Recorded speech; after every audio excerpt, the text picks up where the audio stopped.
मुझे लेकर, अपनी पार्टी को लेकर उन्होंने बहुत सी उम्मीदें लगा कर रखी थी। मुझे लगता है कि आज कहीं ना कहीं मैं उनके सपनों को पूरा करने की उस राह पर निकल चुका हूँ। ये बात ज़रूर उनको संतुष्टि देती होगी।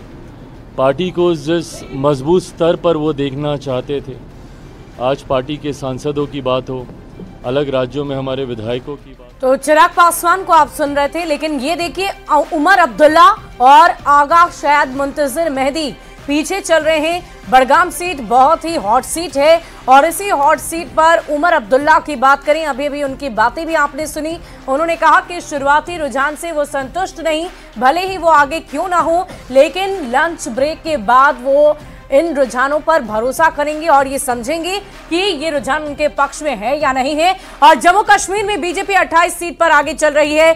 INDIA 41, PDP 5, अदर्स 12 और रंगों में परिवर्तन आपको नजर आ रहा होगा।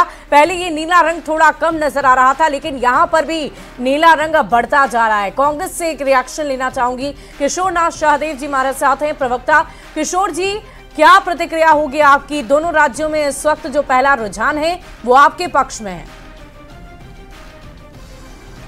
देखिए, बहुत कंफर्टेबली दोनों जगहों पर इंडिया गठबंधन सरकार बनाने जा रही है। हम लोगों को दोनों राज्यों से जो इनपुट मिले हैं उसके आधार पर मैं कह सकता हूं कि पूरी बहुमत के साथ दोनों राज्यों में सरकार बनने जा रही है।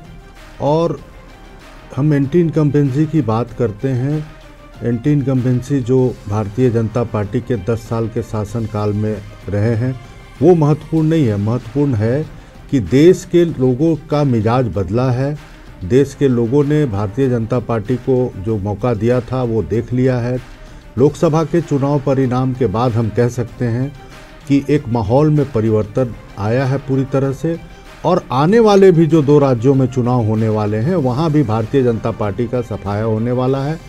पिछले चुनाव में कोई हरियाणा में जनादेश नहीं मिल गया था सरकार बनाने का भारतीय जनता पार्टी को। सबको मैं याद दिलाना चाहता हूँ कि किस तरह से 8 विधायकों को लेके भारतीय जनता पार्टी गई थी और सरकार बनाई थी। तो कोई बहुत अंतर नहीं था। कांग्रेस को भी अच्छा लोगों का समर्थन और मत मिले थे। लेकिन भारतीय जनता पार्टी जुगाड़ की सरकार बनाने में महारत है। तो ये बताना चाहिए भारतीय जनता पार्टी के लोगों को कि अगर उनको बहुमत नहीं भी मिले, जनादेश नहीं भी मिले, तो किस टेक्निक से वो सरकार बनाएंगे, क्योंकि परिणाम तो कुछ भी आते हैं, ये सरकार बनाने के लिए एग्रेसिव रहते हैं। तो ये स्थितियां हैं और लोगों ने ये चीज़ों को समझा है। इसलिए मैं कह रहा था कि पूरे बहुमत के साथ और पूरे मेजॉरिटी के